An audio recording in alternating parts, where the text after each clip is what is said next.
welcome back to the Gen-Xen Grips podcast. I'm your co-host, Carrie, and I'm here with my partner, Steve, co-host Steve. Hi, everyone. Yep. And we're back to talk more about what it's like to be kind of in the middle between a Gen X and a millennial, technically called the Zennials. And today we're going to talk about some nostalgia stuff, toys. Why are they making such a comeback? What were our favorite toys? What were your favorite toys? This is just going to be a fun topic that we do since it's our second episode. And what are some current toys that are kind of the thing now? So. Yeah. Well, before we get started, I just want to do a quick note here before we dive in, and that is that this podcast is about sharing stories, insights, and real talk around mental health and life. Okay, so we're not here to diagnose or give any medical advice Or financial advice. Or financial advice. Just to connect and support. If you're struggling, please reach out to a licensed professional or call or text 988 for help anytime. You're not alone. All right. So. Thanks, Steve. You're welcome. So growing up, we were still in that generation that, I grew up in a rural area, somewhat rural area. You grew up more in a city. We can talk a little bit about the differences there, but you know, when I was a kid, like before, teenage years, the whole get out during the summer, get out and come back when the street lights come on, that was so true. Spent my days, playing in the mud and collecting bugs and snakes and frogs and playing with them and stuff, because it was very rural. So how did that differ for you? Well, we still had the go out, get the heck out of the house, and don't come back until the street lights come on type thing. I mean, we were in the city, but it wasn't that big at that time. Now that area is huge. So, but, we'd go riding our bikes around the neighborhood, chasing the ice cream man, whatever we were going to do, all I had to do was just tell my mom and dad, hey, I'm going to go riding with whatever friend, and they'd be like, okay, see you later, be home by this time or be home by dark or something along those lines. It was, we were in the city, but we weren't, Like suburbs? Yeah. Okay. Yeah, we were about, I want to say like 50 miles east of LA, which at that time it was pretty far out there. I think that town, when we moved out there in the mid 80s or late 80s, was probably about 100,000, which is pretty small for a Southern California city, Okay. But there was lots of stuff around there, we weren't too much into the wilderness. We had to go up to the mountains for that, but it was different. It was different. Yeah, we were probably about 45 minutes south and a little east of Seattle, which at the time was not a huge city that it is today. It was considered a big city for the area, but it wasn't. We were kind of in between Seattle and Tacoma, but a little bit east. And it was still very undeveloped. There were neighborhoods around us, but there was also a lot of woods. So my friends and I, we spent, our time going out picking huckleberries and blackberries and salmonberries and kind of foraging off of those. And yes, drinking water out of the hose, the garden hose, because we weren't exactly allowed inside during the summer. And you know what? Garden hose water was awesome. It tasted good. Once you got the heat and the plasticky taste out, it was pretty dang good. I think I kind of like the plasticky taste, to tell you the truth. But our city water, I was the only one that drank it. But anyway, We had you know, really when good it came out kind of foggy, and I'm like, oh well, you know, it becomes clear eventually, you know, and I'm okay. Oh, You know, yeah, no brain we were damage that I know of. Washington has some Washington State has some really good drinking water. Mhm. So, and then where we were at, we were kind of at the base of the Cascade Mountains, Yeah. really close to Mount Rainier. Mhm. I think maybe like an hour away from Mount Rainier, Yeah. so Oh yeah. or less than actually. Uh-huh. And so it was still, you know, all that whole area has been developed now, but lots of lots of forested area. Mhm. The forest didn't even have a name; it was just kind of there. Yeah. So. Yeah, we were pretty much in the middle of the desert. It was like there was almost nothing between us and a lot of places, and there, you know, we really had two major highways. Mhm. We had the 10 to the south of us and the 15 to the north of us, Mhm. and you know, we mainly took main roads to go if we were going to go into Los Angeles County or anything like that. We Mhm. just, you know, we very rarely took the highway, you know. Yeah, we were all back roads until you got to one of the major highways with Mhm. the freeway that would go into Seattle. Yeah. So that was kind of what we did, you know, when the weather was nice. Now, being from Washington where it rained a lot, there was a lot of times that we couldn't be outside, so Yeah. we would have to be inside playing. And I imagine where you were at during the summers, if it was super hot, you'd have to be inside. We were in the pool. Yeah, we were in the pool. Okay. You know, during the summer, during the daytime, see, it doesn't get as hot as it does here in Phoenix. Right. Out there. Like a That's hot true, day. that's A hot day out where I was like 105, 106. Okay, but we also had the pool. Yeah. You know, and We get 105 here all the time. And Yeah. We have pools and we don't go out during. We don't. Yeah. We don't go Mhm. in the pool when it's that hot out. Yeah. But- Mom would make us just like get out of the house. Get out. She worked nights, Okay. you know, and she's like, just, you know, go somewhere, Mhm. you know. Especially when we were in elementary school, it was because we were in a year-round type school situation, Oh. and so we would be off for like 6 to 8 weeks during different times of the year. Oh, interesting. And, That's how they do that. Yeah. It was on the track system. So like, you know, I don't know what the track system is. so they basically had like yellow track, red track, and blue track. Okay. We were yellow track, and we followed, you know, I think we would all have like you know, like the holidays off around Thanksgiving and Christmas, and then it would rotate in the summertime. You know, we either have the first part of the summer or the second part of the summer. But we'd go to school year round. It was, you know, it was interesting, and we did that through elementary school, and then it turned traditional once we got into junior high. But yeah, it was okay. I mean, you know. Okay. Well, when you couldn't go outside, what were your favorite toys? Oh, well, let's see. So, had a few. Let's see. Gosh, what did we play with?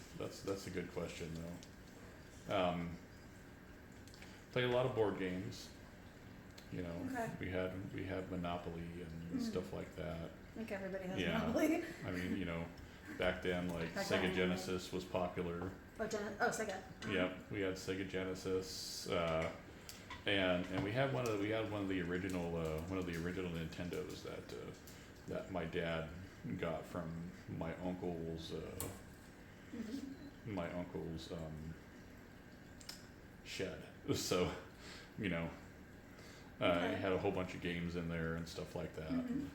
So, you know, that's what we would normally do, or we'd be watching TV or something like that. So So not a lot of toys. Not a lot of toys. Okay. You know, like there is some stuff.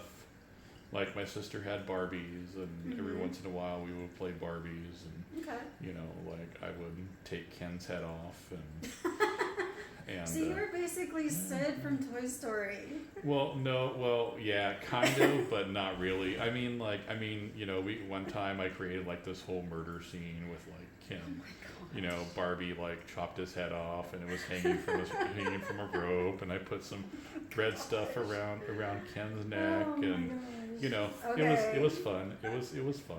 You know. Wow. But I didn't hide his head. You know, I put it back on. He still had the red mark. I think my sister still has those Barbies too. Oh, how funny. So you know. I'm a horsey girl totally, so I had My Little Ponies, and I loved She-Ra and her flying unicorn, of course, which Yeah. now they call alicorns, Mhm. but back then it was just a flying unicorn, Swiftwind. Yeah. And got my little 80s horsey shirt on right now. And actually behind you, I've got an original Nintendo. Oh yeah. So I started off with Atari, because it wasn't until I was older that Nintendo came out. Yeah. So once Nintendo came out, we got that, and I still love those games. Super Mario Brothers, Zelda, the original 80s Legend of Zelda, and the second one. I got the second one too. That's the gold one, right? Yep, they were both gold. Yeah. One and two. This was like the original one where the graphics were like super good for like the 80s. Yes. Right? Like, you know. Well, I think it was kind of a unique way, like the saving function on there, because before that, you had Metroid, which you got codes for. Yeah. And you had to write down this really long code that was random but not random. And that would save your game at that point. But Zelda made it so much easier because you could just save, and I think I want to say that was the first game that did that. And I remember when it came out, I think it was $50, which for the 80s was pretty expensive. Yeah. So we ended up getting it eventually. Yeah.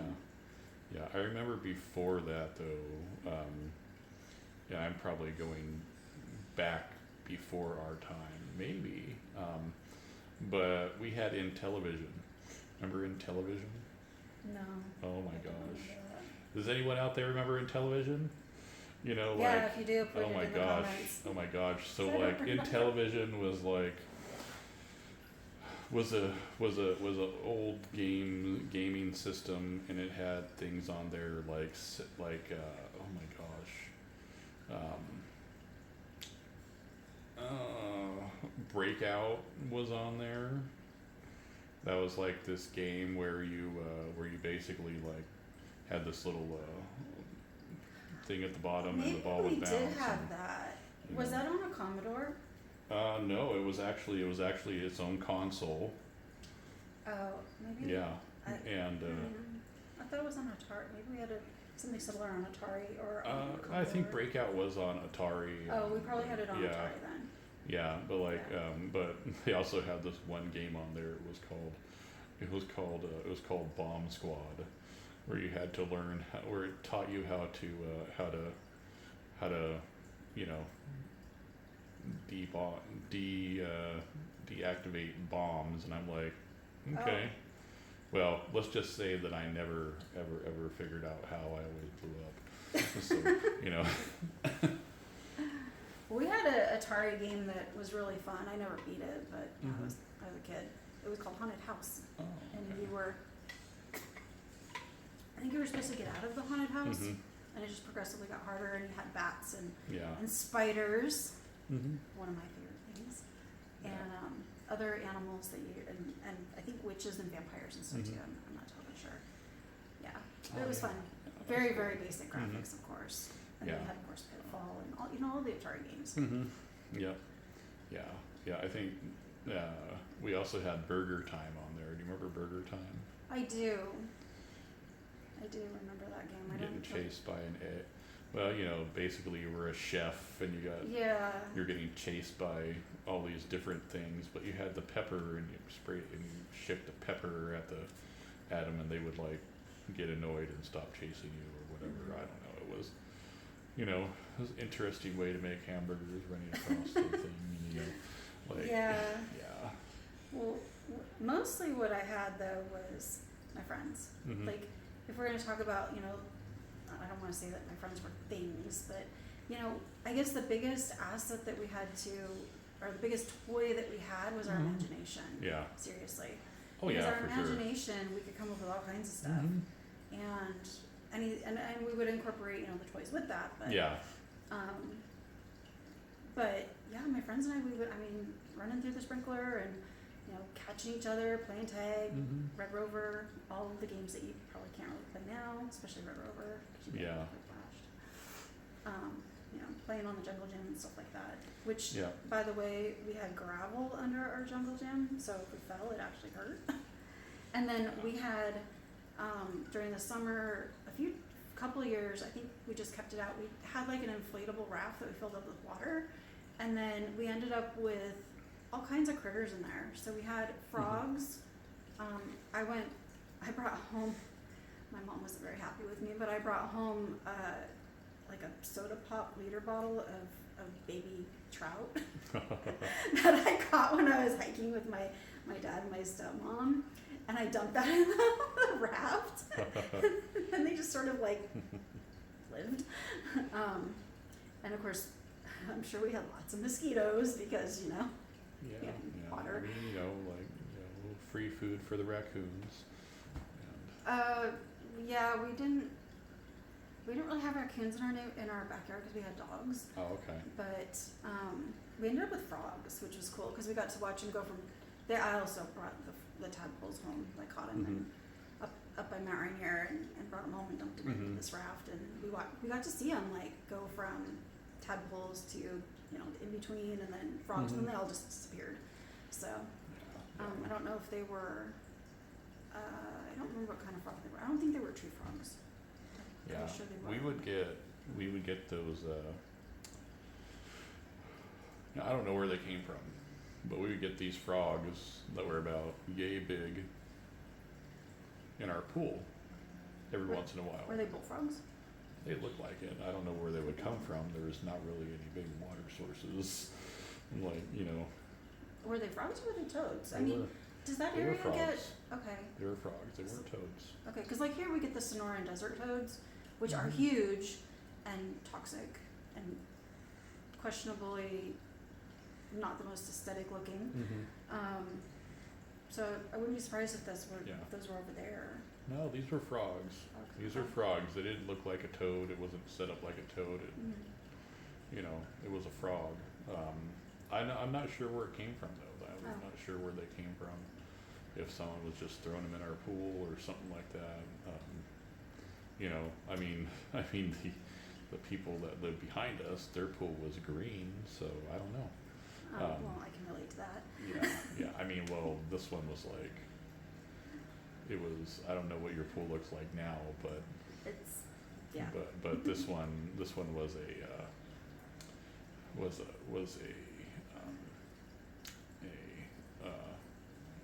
wasn't in ground. It was or was not. It was not. Oh, it was above ground. Yeah, it was above ground pool, Okay. and it was green, and it Mhm. was slimy. Mhm. And every time we climbed up to the top of our slide, we could see it. Mhm. And yeah, you know, but yeah, we got those frogs in there every once in a while. I mean, like, you know, they were fun. You know, I remember my dad would just, you know, I'm not gonna say what he would do to them, Okay. but you know, yeah, but you know, let's just say they ended up in the neighbor's pool. I'm not gonna say how. Check 'em. Whee! Flying frogs. Kinda, sorta. I mean, you know, Just pretend that the frogs like it rained frogs just in their pool. well, I mean, like, you know, it was pretty. You'd have to get pretty skilled with the skimmer net, Okay. and believe me, you know, a 12-inch skimmer net, Mhm. you know, on a 10-foot long pole, you could fling a frog pretty far. You can't. Yeah. Yeah. I Yeah. have a skimmer and the pole. So, And they would yeah. land in the pool. He had impeccable aim, I have to say That's that. You know, like it was like, you know. Although, yeah. So let's see. So what about, so you hung out with your friends, I hung out with my friends. lots of imagination, stuff like Lots that. of flipping over rocks and catching kind of anything, flipping over board, like discarded pieces of wood, catching snakes, frogs, Mhm. millipedes, lots of bugs, lots of insects, Yeah, grasshoppers, crickets. One of my favorite things to do is flip over rocks and look for crickets, Mhm. which we had the black crickets. Mhm. Just, they don't look like the crickets that we have here, the house crickets. Yeah. What we have is like very different looking. I'll see if I can find a picture and post it. It's just really weird. We had the black ones over there too. Okay. They were black. Very rare to find them though. There's lots of like centipedes. Oh yeah, and centipedes. Yeah, would catch those too. and Not recommended, by the way. yeah, tons of Tasty. snails. Lots of snails. Oops, And hurt my nose. and probably millions and millions of roly-polies. Yep. Like, Oh, like, we can talk about roly-polies. I have a story about roly-polies. So, I have lots of stories about roly-polies. So Yeah, this I'm probably gonna. this is Tuk Tuk, and he's from Raya and the Last Dragon, and he is 1/3 roly-poly. Oh, nice. Isopod. Nice. Yeah, he's also like pug and armadillo. Yeah, he looks kind of armadillo-ish. Armadillo-y. Yeah. Yeah. But he's also roly-poly. So I'm not sure which actually came first, because roly-polies, some of them, the species, their scientific name is armadillium. Uh-huh. So I'm not sure if they got their name from armadillos, or if armadillos got their name from the armadillium genus of No. isopods, Maybe. which roly-polies are Yeah. scientifically known as Mhm. isopods. So, and I know because I have 25 different species of them in my office.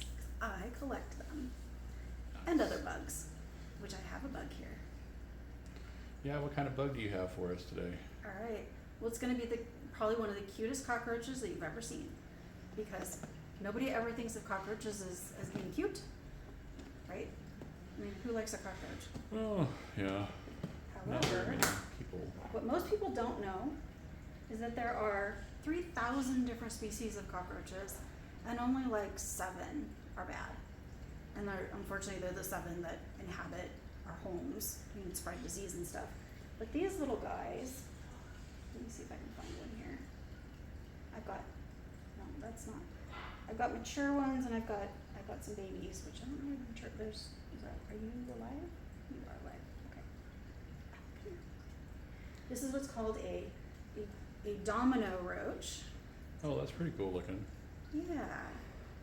I say it looks a lot like this is a male, looks like a lot like an emu ladybug, giant emu ladybug. Hopefully you guys can see that. And Oh, that's pretty cool looking. they're from southern India, and they inhabit like the leaf litter of the forests there. They are, so they're not in people's houses at all, and they grow slow. So I've got this version, which is a black and white, and I've got another one which is an orange and black. Awesome. So they're black with orange spots. Mhm. But I don't have any of those mature enough. This is an adult. All the rest of the ones that I have with the orange are still babies, and so they Okay. don't have their spots yet. They only eat like leaf litter and kind of, that, what they call detritus Mhm. on the forest floor, and don't spread any disease at all. They're very clean. They're actually considered modest, because Okay. the females will only mate with one male per cycle, Wow. and they only lay eggs like maybe once every year or 2 years, I think. Okay. So yeah, once they mate with the one male, they won't let any others in or on, or however you want to call it. So they're considered modest, Okay. and they're just really cute. Monogamous roaches. Yes, monogamous roaches, and they are seriously the cutest roaches, cockroaches. It is you'll pretty ever cool looking. You said they don't inhabit houses. see. No. Mm-mm. Well, they're inhabiting yours. Well, yes, because I keep them. Ha ha ha! Very funny, very funny. Yes, they do inhabit my house, but they are contained because I have a colony For now. intentionally. For now. They have not gotten out. They've never gotten out. I'm very careful about it. And even if they did, it would just be one. It's not like they're gonna spread. They don't reproduce quickly, so yeah. You're gonna end up in your plants. No, probably not. That's where I would go. I don't know if I'd go by the snakes. I do sometimes get loose isopods Mhm. out. Like I caught one today. It probably came from here because I fed her earlier, so it probably just like fell out, or maybe from his cage. I don't know. Mm-hmm. Either way, I just caught it, threw it back in there. Isopods they're harmless. I mean, they don't spread disease. They don't bite. The cockroaches don't bite either. Yeah. What's an isopod again? A roly-poly, or Oh, okay. also called a potato bug or a pill bug or wood lice. They Mhm. have so many different names. Yeah. I used to catch them all the time though. But they're Yeah. they're the little guys when you flip over Mhm. like a piece of wood that's been on the ground, or you're going through a wood pile. In North America, they're mostly like a grayish brown or dark brown or dark gray. And when you pick it up, you'll see them scurry a little bit, or they'll roll up in a little ball. And they're like, you can't see me. Yeah. That's their protection. Yeah. I mean, my sister, and she's gonna kill me for telling this story, but you know what? She won't be able to kill me until December. So Oh, that's when you're gonna go down to Oregon. yeah, I went back in Colorado Going until back to December. Colorado, yeah. But here's the thing, right? So when she was like 3 or 4, right? We had this house. It was in Azusa, right? And It was where? Azusa, California. Okay. It was my dad's first house they ever bought, right? Mhm. And when she was like 3 or 4, she would like dig holes, and she like Mhm. was digging holes everywhere. She also collected roly-polies. Okay. So I'd like her. and for some reason she was always wearing overalls. She was always dirty. They called her. They said that she kind of looked like Pigpen. Okay. Like, you know, dust. So she was like me. yeah, She liked to play out in the Yeah. out in nature. Yeah. She actually like dug a hole in the driveway in the dirt, and my dad got really upset about it. Yeah. So he went and he filled it in with broken bricks and stuff like that and put it in there. And then he came home from work the next day, and all the bricks were all around the hole, and my sister dug it back out again. So, but I remember my mom telling Was me it a this battle of the story. wills? I think it was. I think Dad won though, because I think he ended up just filling it in with cement. Oh. Yeah, That would do it. Put a stop to that right away. And if I'm not mistaken, I'm pretty sure my sister just started digging another hole somewhere else. So, I mean, you know, it was a temporary fix on that end, right? And but I remember my mom telling me that she was like doing laundry and you know, like she was doing laundry and she goes to, you know, empty out the pockets, right? And just hundreds and hundreds of roly-polies in my sister's pocket. Probably not that many, but it probably seemed like it though. You Tip it over never and know. close. I mean, like, you know. And of course, once they hit the ground, they probably start scurrying Mhm. off. Huh? I don't think they were alive. Oh, had they already been washed? Yeah. No, I think they'd been sitting in there for a while. Oh, well, they do need humidity, so if it was Yeah. dry, they would have dried Mhm. out. Yeah. Yeah. So, you know, but that's the embarrassing story that I'm telling about my sister. You're welcome. I did not say your name. No, but you know. I like your sister. I mean, I've already been more inclined to like your sister the more I learn about her. But now I'm like, ooh, she was a budding entomologist like me. Yeah. Yeah, because I loved all the bugs, ants, grasshoppers, crickets, all of it. Yep. Caterpillars. You know, that was kind of the whole thing about being a latchkey kid, right? I mean, like, you know. I wasn't a latchkey Yeah. kid though. My mom was a stay-at-home mom. Mhm. And I mean, sometimes, especially when I was older, she started working when I was older, when I was in my teens. Yeah.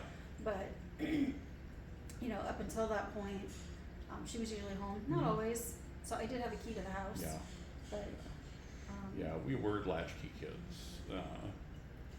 You know, Dad worked during the day, Mom worked swing shift and or overnights, and we come home and no one will be there, you know. Yeah. And you know, make sure the house is clean before Dad gets home, stuff like that, you know. Fun stuff. We weren't allowed to go anywhere while they were gone, where they weren't there, you know. So we were pretty much stuck in the house playing video games, watching TV. Every once in a while, you know, I would, my sister and I would get bored. So, and she had all these stuffed animals, right? Mm-hmm. She had all these stuffed animals, probably at least 100 of them, different varying sizes and stuff like that. And what we would do is every once in a while, we would get bored, and we would bury each other with the stuffed animals. Just, you know, it was pretty fun. It sounds weird, but we were bored, you know. Yeah, I mean, we would build forts out of blankets and stuff, and yeah, we did that too. I mean, Yeah. there's a reason why in E.T. they have E.T. in the closet with all of her stuffed animals. It's because that was kind of the thing. Yeah, it was. And you know, it seems like it's still kind of a thing. So we do have a Reddit that segues right into that. And it says, millennials and Gen Zers are hooked on plushies. And of course, that's good news for the toy market. So these are adults that are really into like the Squashmallows. I have my little one here. It's a Stingray. This is the only one I have though, besides Tuk Tuk. So I guess I technically have two. Yeah. And I'm not a huge collector of them, but I do know people that really do that. So do you know what a plushie is, right? Kind of. You explained it to me earlier. Oh, You see them all over the I've place. seen those all over the place. Yeah. My niece has a whole bunch of them. Yeah. Yeah. So, but it's adults that are collecting these, like all over the place. I know people that have a bunch of them. Yeah. Are these like equivalent to like the collectors that do Beanie Babies? That's a good question. What are your guys' thoughts on this? Because they're all over the place, and it's and understandably the kids like them because they're cute, and they are soft and squishy. You can kind of use them as a pillow. But adults are collecting them. So why do we think that is? Why do you guys think that? Or if you are, you know, one of the like a millennial or Gen Z, you know, whatever. I think it's Gen Z, Gen Alpha that comes, or is it Gen Z? What, either one. Any generation past Gen X. If you are collecting these, or you know people that do, what is so cool about them? Why are you collecting them? We just want to know. Yeah. We're curious. Yeah. Are you doing it just to do it, or are you doing it because it's a fad? I mean, like, you know, the Beanie Babies, like.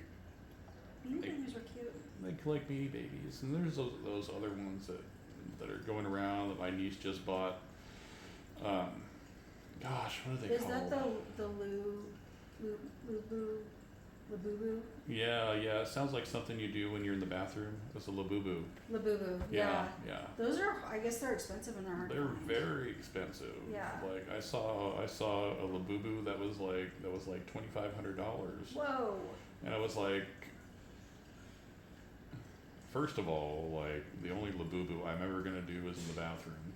And second of all, $2,500, like wow. Yeah. But then again, like Beanie Beanie Babies Babies. got that high too. Yeah. You know, like there's like the rare Beanie Babies that. Cabbage Patch Kids. Cabbage they got Patch really Kids. expensive too. They were hard to find. Yep.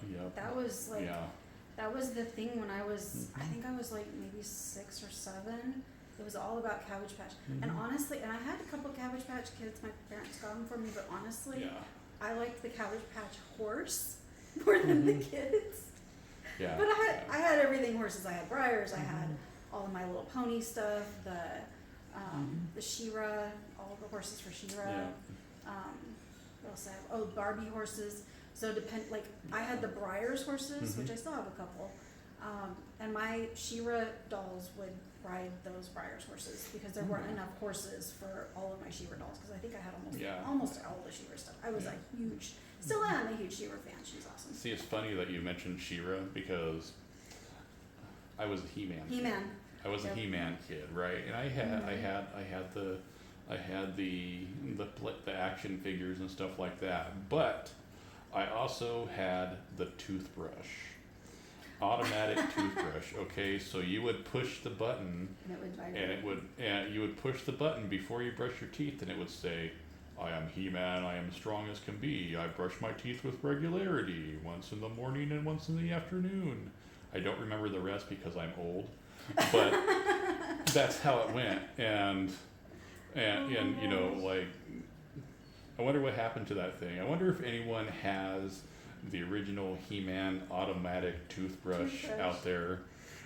If you do, post a picture because I want to see it. And if you had the recording, I was wondering, like, I was doing that all by memory. I'm not sure if that's what it really said. You know, it might have just said, you know, brush your teeth before they fall out or something like that. But that was pretty cool. That was one of the things that I remember quite vividly.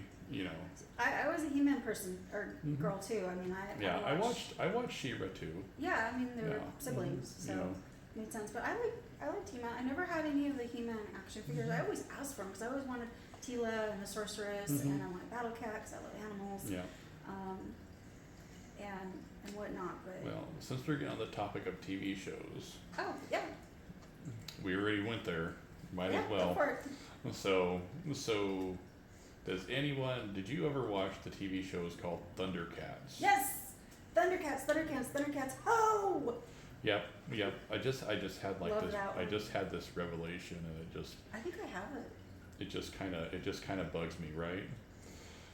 So, Lino had that sword, right? And you know, it was a sword, and it had the little things that he'd look in there and he'd be able to see the future or whatever what was going on, right? But I never really noticed this until last night. I had this revelation, right? So the sword would grow every time he said Thundercats. So it was Thundercats, ho! And you could take that however you want to take it. I think you're reading way too much into this as an adult. I know, but like, just, I mean, you know. Don't ruin our childhood. It's already ruined. I mean, I'm just gonna leave it at that. But I mean, like. I think I have the I have She-Ra on DVD, and I think I have Thundercats on DVD too. I'm not totally sure, but I think I do. Yeah, what was the name of that of that cat? He was all nervous. He was on Thundercats? Yeah. What was his name? He was like the most anxious cat that I've ever seen on TV, like as a cartoon.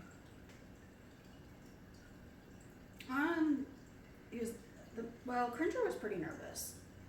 It's Cringer. Cringer? Yeah, from He-Man.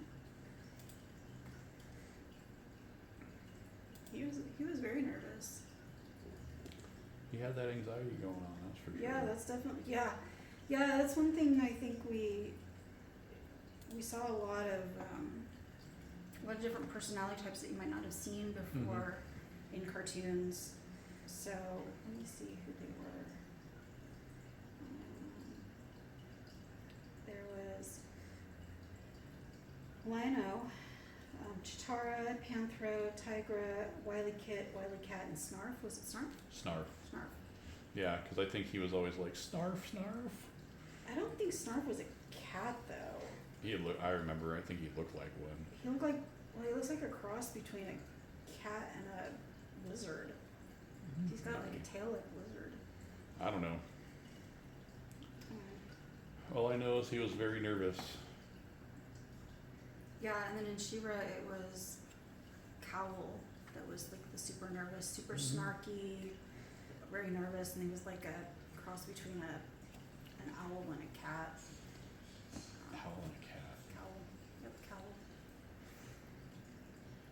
How did it try not to eat itself? Anyway. So moving along, we don't have any like Reddit stories. We just have some questions that people posted in Reddit that I thought were really good. And this one is kind of true for So I was born in 77. You were born in 81. 81. I think, yeah. So this one says, somebody posted this, it was from 2 years ago, but I was born in 1978 and feel more like a millennial than Gen X. Am I a traitor to our generation? And this was a couple years ago, so this person's a little bit older now, but and then one of the comments is, I was born in 79 and feel more like Gen X. Is that weird? So kind of what are your thoughts? I mean, that's why we talk about being in the middle, Zennials, which isn't technically a generational, like it's not an official generational label, but it's I think, what we are. okay, so if we were to break this down, right, Mhm. like, I think it's safe to say, like, from my perspective, right, like I have some Gen X qualities, Mhm. because they come from my parents and stuff like that, but I also have some millennial qualities as well. Maybe those got adapted on further. Mhm. I mean, with us being this cusp generation, Mhm. can we really call it traders, because we're like in the middle of both, right? Yeah. Like we're in the middle of both, so of course we're gonna have traits from both, right? Right. And so I would say, is he a trader? No. No, because he's exactly where I am, Mhm. probably where you are, Carrie, Mhm.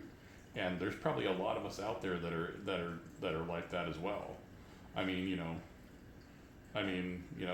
leave us some comments about that. I'm curious Yeah. what you guys think Yeah, about I that. feel like my early childhood until I was about 10, 11, something like that, Mhm. was more Gen X. Kicked outside during the Mhm. summer, et cetera, et cetera. We talked about that being a lot of being outdoors. Mm-hmm. And I also did a lot of camping and hiking and fishing and stuff like that as Yeah. well. So very outdoorsy. But then when I was more like a teenager, that was more like towards like millennials. I was put in counseling at 14, Mhm. 13 or 14. I went to a counselor, a psychologist, to deal with some things that I was going through. And before that, parents weren't taking their kids to counseling. Not really. Mm-hmm. Especially not to deal with like emotional trauma and Yeah, stuff. yeah. It was just like, suck it up. And my parents were really good about that, and they got me into a counselor. Mm. And then and then also we had, the breakthroughs in technology. Mhm. We had, once that technology started to develop, it was like, not only did you have Nintendo, and then you ended up with Sega, and then eventually Sony, PlayStation, and then all these iterations now that keep coming out, Yeah. because it was Nintendo, then Super Nintendo, and then I don't even know what the other ones are. Mhm. I have a Nintendo that's behind you, Yeah. an original NES, Mhm. and I have a Super Nintendo somewhere around here, and I've got some games for it, but that's it. That's like all I got Yeah. for gaming systems. Mhm. I'm old school, Yeah. so I mean, but I also play games on the computer, so I'm Yeah. a low frequency gamer, I guess you Mhm. could say. Yeah. I wouldn't say that I'm a gamer, but I do have a couple games that I play. But we were the first generation of kids to really play computer games. And we Mhm. had King's Quest. My parents had Myst. Yeah. That was like the thing when Mhm. it was like a breakthrough type game. It's still considered like one of the best Yeah. games ever Mhm. done. So I never played Myst. And then what was the game? It was during the 80s. It was all DOS. There was no graphics, but it was like you had to type everything in. Mhm. It started with an X. I don't know. I don't remember either. I But don't know. my parents, we had a computer. I think we had a couple computers. Mhm. I think they were just like the old Commodore type stuff. Yeah. When I was smaller, and then when PCs were out, my Mhm. dad is a techie. My dad loves Yeah. technology and stuff, so he was always like tinkering with that. Mhm. So yeah, when I say dad, I should clarify. My dad is my stepdad, and then I had my bio dad, who passed away when I was 10. Okay. Well, just before I turned 10, he passed away. So, so when I talk about my dad, I'm usually referring to my stepdad, because Okay. they both raised me Yeah. from the time I was 3. So, Mhm. but yeah, but my dad loved technology, so we had that in there, and you know, got a little bit of exposure to that. But I think, you know, still being small, because did you guys have a computer when you were younger? We had a Commodore, and then we had a suitcase computer. Don't know if you was like one of the original portable desktops, and it was like it was about the size of a suitcase. Oh my gosh! Right. The Probably screen heavy. was probably about maybe like 8 or 9 inches. It might have been a 6-inch screen. It was monochrome screen. Probably You had know, about 5 megabytes of memory. maybe if that. Yeah. And the whole thing, it was heavy, Yeah. right? And the keyboard kind of, it was a separate keyboard, but it attached to the thing, so you can carry it as one unit. And it had a floppy disk drive, and then it had the hard disk, you know, like the hard they called it a floppy disk, but it was like hard. it was hard, you know. Well, we had a hard disk, and then there were floppy disks. Yeah, we had the floppy disks in there too. Mm-hmm. I don't know if you remember though, but like if you shut the computer off with the floppy disk in there, you would erase the floppy disk. Yeah, I vaguely remember that. Yep, Vaguely. I think that was a Commodore thing. I think so. Yeah, I think that was a Commodore thing. It would just wipe the whole thing, and you know, I mean, like, we didn't get our first computer until like our first like actual like PC until like 95, like. Yeah, we got ours. Now, keep in mind we're in Seattle, so home of Microsoft, and I mean they were pretty readily available. Yeah. With that software, and my dad had his computer that was like the sacred computer that we weren't supposed to touch. But when I was in, I think, not You want to see what that's saying? Huh? Can you read what that's saying? It's gonna pop up here soon. Hold on, it's gonna pop up again. That with the computer stuff. Oh, when I was in 10th grade, we had to do a paper, and we had to type it. So I typed it out on the PC. We also, I mean, that's where we played some of our games too, like King's Quest. My sister and I would play King's Quest on there, and then there was a couple other games that we would play. My sister, I think she was 82. Yeah. Yeah, she's 82. So she had more of that childhood with technology than I did. Yeah. Early childhood technology. Yeah, I remember our first PC. I think Mom and Dad paid like $1,500 for it at the time. Like, and it was like top of the line. Like, it had a CD-ROM in it, and you know, hey, get this, guys, technology, right? 486 DX2 processor, Intel. All right. Here's the kicker. Largest hard drive at the time, 512K. Okay, yeah, so that makes Yeah, my 5 yeah, megabytes yeah, like, yeah, never mind. Yeah, half a gig. Baby. Yeah. Ran on a screaming Windows 3.1. You know. We didn't have. So I started college in '94, the University of Washington, in Seattle, and we were the first class to have email. Like, we had our very first, and that was the first year that the UW, University of Washington, was bringing in email. Yeah.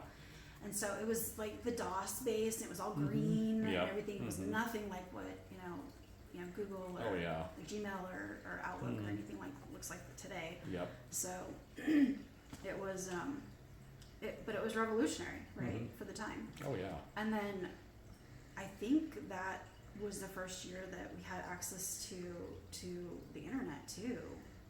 Of course, it rapidly grew after that. Yeah. But I had never even heard of the internet before '94 Yep. because we didn't have.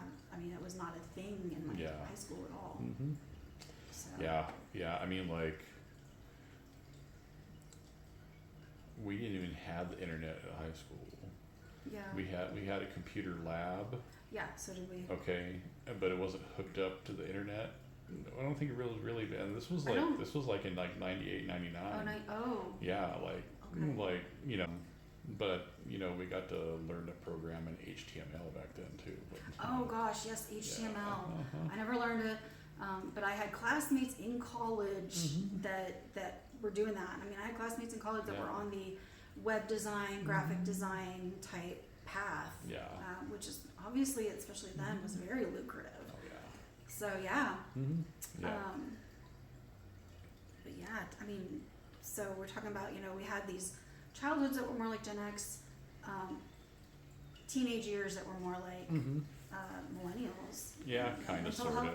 I mean, That was yeah. the first time mental health really was talked about too. We talked Mhm. about depression was like the big thing, Mhm. the SSRIs, and so like Yeah. so many people were on Prozac. Mhm. I had classmates on Prozac, Yeah. and it was like not stigmatized as much. Yeah, it was wasn't really still a talked little about bit, either but though. It wasn't not like it is today, but No. it was at least there was starting the discussion about it. Yeah. People would say, "Hey, I'm going to a counselor, or, I'm on. Yeah. I got to go get my Mhm. Prozac prescription." Yeah. It wasn't really talked about where I was though. I mean, like, like there's whispers, like the kids who had ADHD or ADD, Yes, and like, the- well, that kid's on Ritalin, Yep, you know, Ritalin, Adderall. and it was just really kind of hush hush, like, like my dad went to counseling for anger, back in the mid '90s, and maybe the early '90s, and it was still something that wasn't talked about. People still talk about counseling, but nothing. But do you like think this. that was because he was of that generation, the older generation, or do you think because I know, like, I had friends that were my age that were in counseling, and we would talk about it. Yeah. Not in detail, but it Mhm. wasn't like so stigmatized. And this was in the '90s, Yeah. mid '90s. So I think that was more, the older generations were like, we Yeah. don't talk about this stuff. Well, we didn't really talk about. I mean, like, come to think of it, like, if you went to a counselor, people probably didn't know, even if you were a kid. Like it wasn't something that we discussed. Maybe that's like growing up in California type thing where you don't really know your neighbors too well, and your friends don't really discuss that type of stuff. And there it went. That was kind of, a lot of the reminiscing, right? Yeah, well, there's one more question that came up on Reddit that I thought was kind of fun, and Mhm. the question was, what is the most Gen X thing ever? Oh man, that's a good question. I love the first comment. The first comment was, whatever. As if. Yeah. Oh, I don't know. You have to come back to me on that. Yeah. Yeah. I don't really know what either. I think whatever's kind of, the whatever is kind of a good answer because it's like kind of apathy in a Mhm. way. Yeah. I wouldn't say that generation is totally apathetic, but it is very much. Okay. I think the biggest thing about Gen X is, and to some extent us too, as kind of on the cusp, is Mhm. independence. We are so yeah. independent. Mhm. Yeah. Yeah. Independence. Maybe a little bit of. If you want to go that way, maybe maybe a little bit more outspoken than generations before, if you think about it. I think it depends on the topic and kind of the situation. You know, Because some aren't, some, I because, mean, you know, I mean, if you look at some of those protests, right, like, yeah, I you think know, we're more outspoken about like social issues, mhm, as opposed to some other generations, but also we're very much like, hey, you know what, if we don't care, we're not gonna say anything. mhm, You know, we're just yeah, gonna kind of slip under the Mhm. radar, move in the shadows, yeah, type, yeah. type of thing. Yeah, So, yeah. But you know, like, but that also leads to a whole other question, right? mhm. Like, do you think that's because it was more face-to-face interaction? Because now you see a lot more people, like on like you know, social media and stuff Yeah. like that, Yeah. that tend to be a little bit more out there, and Our keyboard you know, warriors. keyboard Yeah. warriors, you know, you have you have those ones, and then you have you know, you have the ones that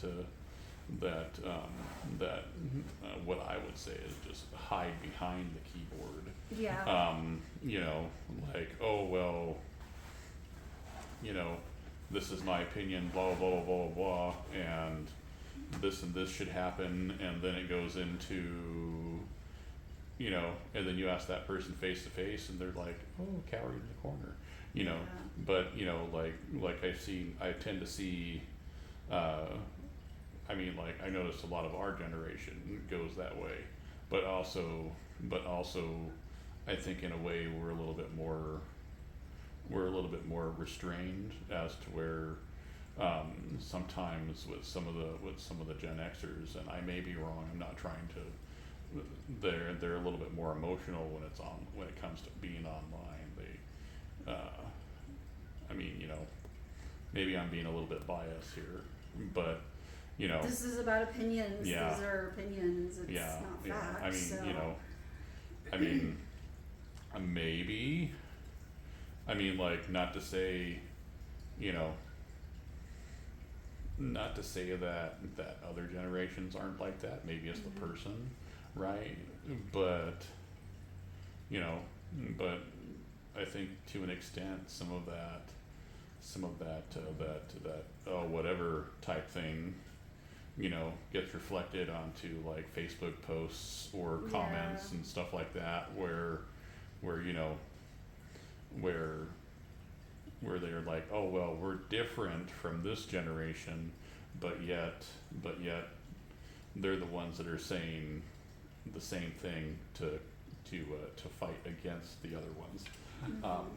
You know, I mean, I didn't say where I got my stories from either on Reddit, so because Reddit has different threads. So I'm sorry. I'm gonna just pop in here real quick. So the last one was the most Gen X thing that I just brought up. That was on r/ask Reddit, and the one that asked about being a traitor, that was r/Gen X, and then the third one, where did it go?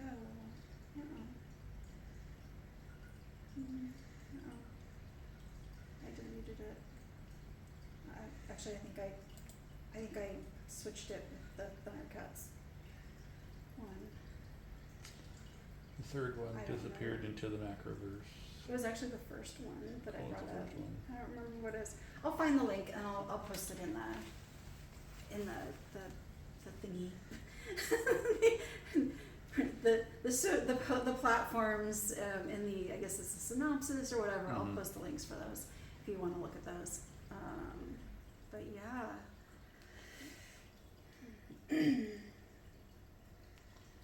Oh, this was fun. This was a fun discussion. If you guys have anything that you want to add in, or you want us to cover, Yeah. please Let us know. let us know. Put in the comments. Mhm. You know, also, I want to start doing some just like general mental health stuff with Yes. like anxiety and depression. Mhm. You know, there's a lot more anxiety and depression in this world right now, whether you know it or not, and it comes in lots of different forms. Yep. So that's something that I kind of want to hit on as a counselor. I feel that it's important. Well, that's one of the reasons yeah. why I was going to bring up the squishies, because I guess that was the third post. Yeah. The first post was about the squishies. Do you think that kind of collecting, that it's kind of a form of relieving anxiety? It could be. Yeah. It could be. It could be. And do you I think mean, maybe like, that's why you know. they're so into it? Because Mhm. I mean, I'm not going to say that the current generations are more anxious than other generations, but they're definitely talking about it more. Mhm. They're dealing with it. I would Yeah. say that they're getting it. Yeah. You know, they're actually addressing it. They're trying to get therapy for it and whatnot. So do you think that these squishy toys, maybe that's part of their It could be. anxiety It relief? could. It could be. It could be what we call a safe. It could be where what we call like it just Like a safe place? it supplies a safe place for them. You know, like sometimes you'll see like with adults and children and kids that have autism, Mhm. and the parents are worried because the kid doesn't leave the room. And the thing is, it's not because most of the time it's because that's their safe place, right? Okay. They're able to be there. It's quiet. You know, they have all the things that they need there. Mhm. Everything is there. They're comfortable in that environment. Mhm. Because a lot of times, you know, you get outside of your environment and you're not comfortable. You have to deal with the outside world, you know. But I think that's kind of how, you know, and we'll touch on this later on, but Mhm. especially from the anxiety and the depression part, Yeah. like, Do you think you that know, might be part of why, like, our 80s stuff, like, I'm starting to see a lot of things like Thundercats and He-Man and, you know, all the 80s stuff that we talked about. Transformers has been going on forever. yeah, Because that nostalgia is, like, very calming. It's like, okay, we can go back to that place in our childhood where, you know, it felt Yeah. safe, and that's why there's Yeah. such a resurgence of Oh, this popularity. Yeah, I mean, it could be, but you know, it could be that safe place, right? But it could also be like, you know, it could be something completely different. Oh, well, you know what? When I was growing up, we couldn't afford this, Okay. so now I Yeah, have it, could be. right? Mhm. There's that perspective too. I mean, it just depends. I think it just depends on the person. I mean, like, you know, why did bell bottoms and hip hugging jeans come back in the 90s, right? Mhm. I think they You were know. more comfortable in the Yeah. 90s. I wore Mhm. them. I had a, Yeah, it was awesome. Mhm. I had a pair that I really loved. yeah, That Mhm. They weren't like huge bell bottoms, but they were kind of bell bottomy.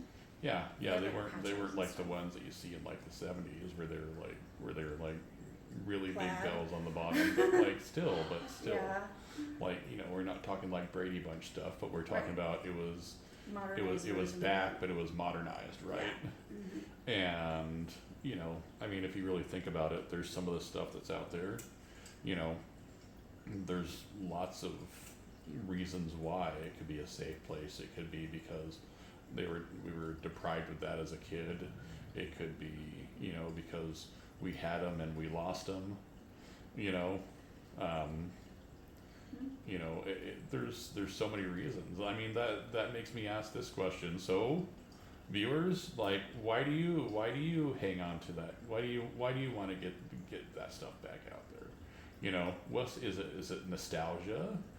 Is it, you know, is it something else that we didn't talk about? Let's talk about it. You know, let's put it out Yeah. there. It's going to definitely make one of our, you know, this is not going to be our only nostalgia show. Right. Yeah. You We'll know. definitely circle back around with this because it's a fun topic. I mean, Mhm. I'm wearing my 80s stuff. Yeah. Yeah. Carrie's living in the 80s, and I'm totally. I mean, I don't have the big hair, but yeah. but I've definitely got my 80s horsey girls or horsies on there. Yeah. When Carrie comes back, she's gonna have teased hair, and it's gonna be nice and big, My hair You know, doesn't tease, kinda- it doesn't get poofy. kind of DJ Tanner style, you know. Oh gosh, I could never ever get that. My hair to do I that. remember my mom having that type of stuff. It looked like she had a pool on top of her head. You know, it was like My big and mom's curly. like, my mom's hair is like, well, I should say my hair is more like my mom's hair. Uh-huh. Although hers is like, she had really thick, dark Mhm. hair, and it's beautiful. Yeah. And mine is thin, but neither one of us will hold a curl. Yeah. The best I can Yeah. get is like kind of wavy, Mm-hmm. but it will not hold a curl. Perms were a big thing in the 80s, right? Yes. Girls got perms. Mm-hmm. It took 4 perms to do my hair. 4 Yeah. kits, 4 perm kits in one go to get my hair to curl. And even then, it didn't last. It lasted like maybe a Yeah, year. yeah, yeah. Yeah. See, I never had to get a perm because my hair was naturally curly. And Did you ever have a mullet? I didn't have a mullet, but I did have long hair. So I did have I had the long hair. I guess you could kind of say it kind of could have been a mullet. When you say long hair, we were talking like the kind of the floppy skater hair. I was saying like it was short on the sides and probably long in the back, probably more mullet-ish. Okay. And then once I But got was it into like long on top and you pull it back in a ponytail? no, Oh. no, it was just long in the back. That's a mullet. Yeah, I guess it was a mullet, right? You know, and then it actually evolved into a rat tail. Okay. And Yeah, that was kind of popular like in the yeah, later 90s. yeah. And if you that was like 92, 93, because I was in like 7th grade. Oh. So 93, 94, somewhere in there. And That must have been a regional difference. 'Cause yeah. I didn't really see that. We were all about like, you know, early 90s it was all about grunge and it was about kind of having like the skater hair. It was all skaters and like hacky sack was a big thing and Yeah, we had that too. I mean, like, you know, flannel. Lots of flannel. Lots of flannel. Lots of flannel. Lots of flannel. And Flannel like, and jeans. mm-hmm. That was our thing. Flannel and jeans and, you know, like, yeah, Grunge music. the whole grunge stuff. You know, grunge, ska, you know, like, Growing up in Seattle during the grunge era. yeah. Mm-hmm. That could be an episode. Yep, yep. What else happened in the 90s? Oh yeah, the Buffalo Bills went to the Super Bowl and lost twice in a row. Something like that, you know. Never got into that. But Yeah, yeah. Well, I remember it because I think one year it was like the Dallas Cowboys and the Buffalo Bills, and they made a big deal about buffalo wings. oh, And the Dallas Cowboys were just calling them like chicken wings, and you know, because it was trying to keep buffalo out of it. Yeah, so you know, back in the day, you know, remember those football days. But anyway, high school you know, football. yeah, Yeah, our mascot. Yeah, my high school's mascot was the Trojans. oh okay. You can imagine what rival teams Mhm. did with us on that. Yeah, that was. Yep, Yep. yep. Yeah. Yeah. I mean, you know, like we were. Let's see, we were the Eagles, and then some of the towns around us. Our big rival was the Steelers, and then we had and then they actually went and built another high school in our town. Yeah, And they did that too after I graduated. and their team pretty much sucked, so we never were really rivals with them. As a matter of fact, we had to share a field with them, a football field with them. Oh. So even though they were way on the other side of town, they would still use our football stadium. Oh. Like, you Yeah. know. But yeah. Yeah.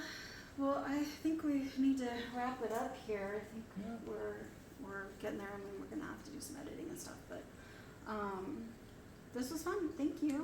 It was fun. Thank you guys for tuning Thanks in. for tuning in. Please listen, like, subscribe, and share. That helps the algorithms so we can get out there more. And definitely leave comments. And we do have a Google form that we will be posting. So if you have some write-ins, you have a situation that you want to get some perspective on, we'll be happy to talk about that on the show. hopefully that helps you. And yeah, other than that, we're signing off. Have a great rest of your day, and love you. See you Bye. guys. Have a good one.